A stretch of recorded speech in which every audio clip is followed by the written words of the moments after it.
السلام علیکم ورحمۃ اللہ وبرکاتہ۔ کلاس 7 آج ہم سیکنڈ سیمسٹر کا سیکنڈ ٹرم کا دوسرا سبق پڑھنے لگے ہیں۔ یہ سیرت طیبہ میں سے غزوہ حنین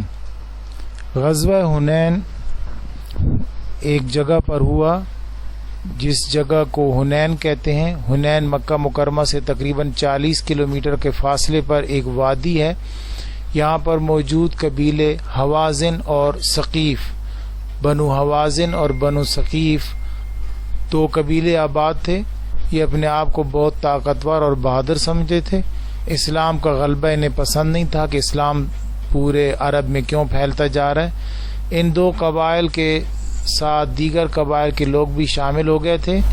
جب مکہ فتح ہوا تو یہ قبیلے اسلام قبول کرنے کے بجائے مکہ مکرمہ پر حملے کی تیاریاں کرنے لگے۔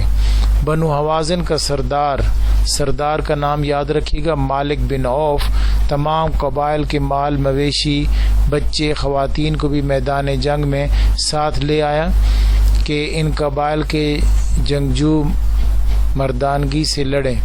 یہ تمام قبائل وادی اوتاس میں خیمہ زن ہوئے۔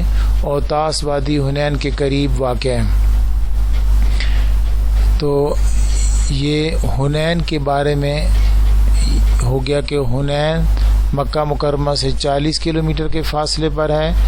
اور دوسری بات یہ ہو گئی کہ حنین میں دو قبیلے آباد تھے، بنو حوازن اور بنو ثقیف۔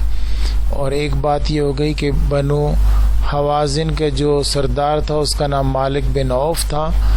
اور ایک بات یہ ہو گئی کہ جنگ کے موقع پر یہ اوتاس جو وادی ہے حنین کے ساتھ ہی ہے، وہاں پر انہوں نے اپنے خیمے لگائے۔ اب یہ جنگ پیش کب آئی؟ 6 شوال 8 ہجری کو رسول اللہ صلی اللہ علیہ وسلم مکہ مکرمہ سے روانہ ہوئے۔ 6 شوال 8 ہجری کو مکہ فتح ہوا، تو 8 ہجری اور مہینہ تھا شوال، اور شوال کی تاریخ تھی 6۔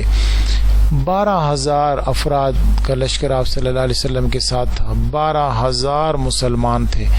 10,000 تو وہی تھے جو مدینہ طیبہ سے مکہ فتح کرنے کے لیے آئے تھے، 10,000 تو وہ ہو گئے، اور 2,000 مکہ سے جو نئے مسلمان ہوئے تھے وہ ساتھ شامل ہو گئے۔ اسلامی لشکر رات کے وقت وادی حنین پہنچا۔ مالک بن عوف پہلے ہی اپنا لشکر اس وادی میں اتار کر مختلف جگہوں پر پھیلا کر چھپا چکا تھا۔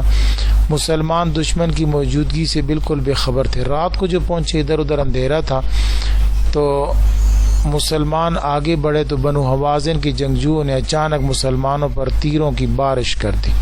اس اچانک حملے سے مسلمان سنبھل نہ سکے۔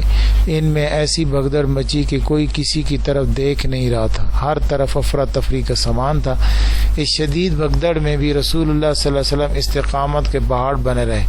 آپ صلی اللہ علیہ وآلہ وسلم کا رخ کفار کی جانب تھا، اور آپ صلی اللہ علیہ وسلم آگے بڑھتے ہوئے فرما رہے تھے، انا النبی لا کذب، میں نبی ہوں، اس میں کوئی جھوٹ نہیں۔ انا ابن عبد المطلب، میں عبد مطلب ہوں، ابن عبد المطلب ہوں، یعنی میں عبد المطلب کا بیٹا ہوں۔ تو رسول اللہ صلی اللہ علیہ وسلم اس جنگ میں بڑی بہادری کے ساتھ کفار کے سامنے آگے بڑھتے جا رہے تھے، حالانکہ آگے سے بہت زیادہ تیر بھی برس رہے تھے۔ آپ صلی اللہ علیہ وسلم نے اپنے چچا حضرت عباس رضی اللہ تعالیٰ عنہ کو حکم دیا کہ صحابہ کرام کو بلائیں۔ حضرت عباس کی آواز بہت بلند تھی۔ حضرت عباس رضی اللہ تعالیٰ عنہ بلند آواز سے فرما رہے تھے، بیت رضوان والو کہاں ہو؟ یہ آواز سن کر تمام مسلمان واپس مڑے۔ لڑائی شروع ہوئی۔ پھر آپ صلی اللہ علیہ وسلم نے مٹھی بھر مٹی لے کر دشمن کی طرف پھینکی۔ یہ مٹی اس طرح پھیلی کہ دشمن کا کوئی آدمی ایسا نہ تھا جس کی آنکھ میں یہ مٹی نہ گئی ہو۔ اس طرح دشمن کی قوت ٹوٹتی چلی گئی۔ دشمن کی واضح شکست۔ تھوڑی ہی دیر میں دشمن کو واضح شکست ہوئی۔ بنو ثقیف کے 70 آدمی مارے گئے۔ ان کے مال، ہتھیار، خواتین، بچے مسلمانوں کے قبضے میں بطور غنیمت کے آ گئے۔